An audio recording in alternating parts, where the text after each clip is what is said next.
नमस्कार। आज हम बात कर रहे हैं पेट के स्वास्थ्य पर। हमारे पास कुछ बड़े दिलचस्प नोट्स हैं जो बताते हैं कि पाचन को प्राकृतिक रूप से कैसे सुधारा जाए, और हमारा मकसद है कि इनमें से जो काम की बातें हैं वो आपके सामने रखें। एक बात जो इन नोट्स में बार बार आई है वो ये कि पेट को दूसरा मस्तिष्क भी कहते हैं। ऐसा क्यों?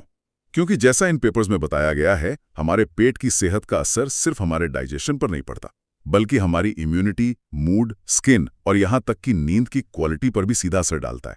तो चलिए थोड़ा और गहराई में जाते हैं और देखते हैं कि ये स्रोत पाचन और पूरी सेहत को बेहतर बनाने के लिए क्या सुझाव देते हैं। सबसे पहले तो इन नोट्स में पेट की सेहत के महत्व पर बहुत जोर है। हमारा पेट, समझिए, खरबों अच्छे बैक्टीरिया का घर है, गट माइक्रोबायोम जिसे कहते हैं। हाँ, बिल्कुल। और ये छोटे छोटे जीव, जैसा आपने कहा, मतलब ये खाना पचाने में, न्यूट्रिएंट सोखने में और तो और हानिकारक कीटाणुओं से लड़ने में, यहाँ तक कि सेरोटोनिन जैसे फील गुड हार्मोन बनाने में भी बहुत ज़रूरी भूमिका निभाते हैं। अच्छा। लेकिन दिक्कत कहाँ आती है? जो हमें रिसर्च मिली है वो बताती है कि हमारी आजकल की लाइफस्टाइल, जैसे लगातार स्ट्रेस में रहना या फिर जंक फूड ज़्यादा खाना, खाने की आदतें ठीक ना होना, ये सब इन अच्छे बैक्टीरिया को आप कह सकते हैं ख़त्म कर देती हैं। और नतीजा फिर वही सब, गैस, पेट फूलना, एसिडिटी, कब्ज, इम्यूनिटी कमज़ोर होना, स्किन प्रॉब्लम्स, यहाँ तक कि चिंता बढ़ना, ये सब चीज़ें नोट्स में मेंशन्ड है।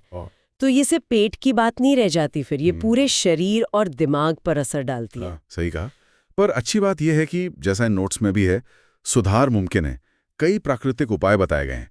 एक चीज जो मुझे बड़ी दिलचस्प लगी वो थी खाने को ठीक से चबाने की बात। कम से कम 32 बार? हाँ, ये बहुत बेसिक है पर जरूरी है। बताया गया है कि पाचन असल में मुंह से ही शुरू हो जाता है। ठीक से चबाने से एंजाइम्स एक्टिव होते हैं।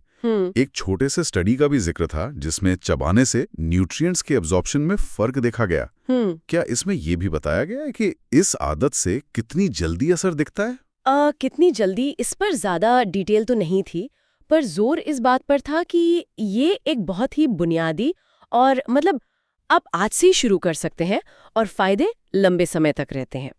चबाने के अलावा एक और ज़रूरी बात जो लगभग सभी स्रोतों में कॉमन थी, वो है पेट में अच्छे बैक्टीरिया की संख्या बढ़ाना। अच्छा, प्रोबायोटिक्स। हाँ, बिल्कुल। प्रोबायोटिक्स मतलब वो जीवित माइक्रो ऑर्गेनिज्म जो हमारे पेट के माहौल को संतुलित रखते हैं। और इसका सबसे अच्छा प्राकृतिक तरीका जो नोट्स में बताया गया है वो है रोज़ाना फर्मेंटेड यानी किण्वित चीज़ें खाना। जैसे दही, छाछ, कांजी, इडली डोसा भी इसमें आते हैं, या घर का बना हुआ अचार। ये सब प्राकृतिक प्रोबायोटिक्स के अच्छे सोर्स हैं। ये सीधे सीधे उन अच्छे बैक्टीरिया की कमी पूरी करते हैं जिनकी हम बात कर रहे थे। ये तो खाने की बात हुई। क्या लाइफस्टाइल के दूसरे पहलुओं पर भी कुछ कहा गया है, मतलब जिनसे पाचन पर असर पड़ता हो? बिल्कुल। एक बहुत बड़ा कनेक्शन जो रिसर्च बार बार दिखाती है वो है स्ट्रेस और पेट का, जिसे स्ट्रेस गट एक्सिस कहते हैं। नोट्स में साफ लिखा है कि तनाव सीधे हमारे पाचन तंत्र को धीमा कर सकता है। इसीलिए स्ट्रेस मैनेजमेंट टेक्निक्स जैसे कि ध्यान है, योग है या गहरी सांस लेने की प्रैक्टिस, इनको अपनाने की सलाह दी गई है। क्योंकि जब स्ट्रेस कम होता है तो पाचन अपने आप सुधरने लगता है। अच्छा। इसके अलावा एक और बड़ी प्रैक्टिकल टिप जो मिली वो है रात का खाना सोने से करीब 3 घंटे पहले खा लेना। हाँ, ये तो सुना है। इसका लॉजिक ये दिया गया है कि इससे खाने को पचने का पूरा टाइम मिलता है।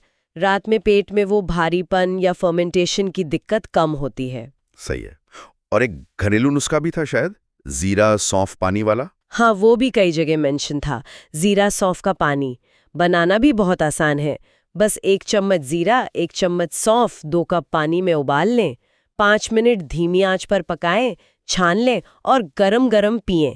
और इसके फायदे? स्रोत बताते हैं कि ये गैस, ब्लोटिंग यानी पेट फूलने को कम करने में मदद करता है और पेट को ठंडक भी देता है। तो अगर हम सार देखें इन सभी स्रोतों का, तो निचोड़ यही निकलता है कि हमारा पेट वाकई हमारे शरीर का एक पावर हाउस है और इसका ध्यान रखना जरूरी है। अच्छी बात यह है कि जो तरीके सुझाए गए हैं वो ज्यादातर प्राकृतिक हैं, आसान हैं। जैसा हमने डिस्कस किया, पाचन की सेहत सीधे हमारी ओवरऑल वेलबींग यानी पूरी सेहत से जुड़ी हुई है। बिल्कुल। तो ये तो बात हुई उन प्राकृतिक तरीकों की जिनसे पेट को स्वस्थ रखा जा सकता है, जैसा हमने इन स्रोतों में देखा। पर जाते जाते एक सवाल मन में आता है कि आजकल की लाइफस्टाइल में ऐसी और कौन सी आदतें हो सकती हैं जिन पर शायद हमारा ध्यान नहीं जाता, लेकिन वो अनजाने में हमारे पाचन तंत्र पर, हमारे गट हेल्थ पर गहरा असर डाल रही हों। इस पर भी सोचना जरूरी है।